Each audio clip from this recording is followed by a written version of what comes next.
Sorry అండి, చీకట్లో నా ఇల్లు అనుకోని మీ ఇంటికి వచ్చేసాను. సారీ అనుకో. అయ్యో నరహరి గారు, ఇది మీ ఇల్లేనండి. నా ఇల్లా?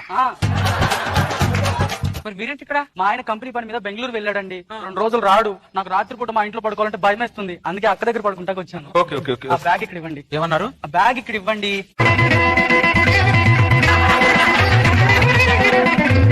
రండి, కాలు కడుక్కోండి. ఏమన్నారు? కాలు కడుక్కోండి.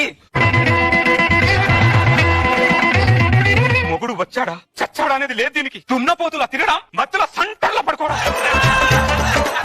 ఏ జన్మలో పాపం చేశాను, ఈ జన్మలో నాకు తగిలింది ఇది.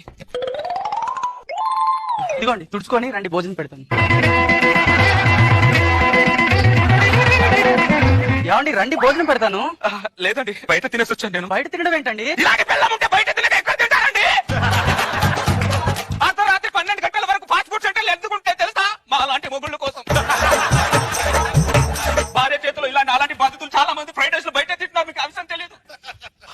నా బాధలు మీకు ఎందుకని, సరే నేను అక్కడ పడుకుంటాను, మీరు ఇక్కడ పడుకోండి. ఏ జన్మలో పాపం చేశాను ఈ జన్మ. నిద్రపోతు.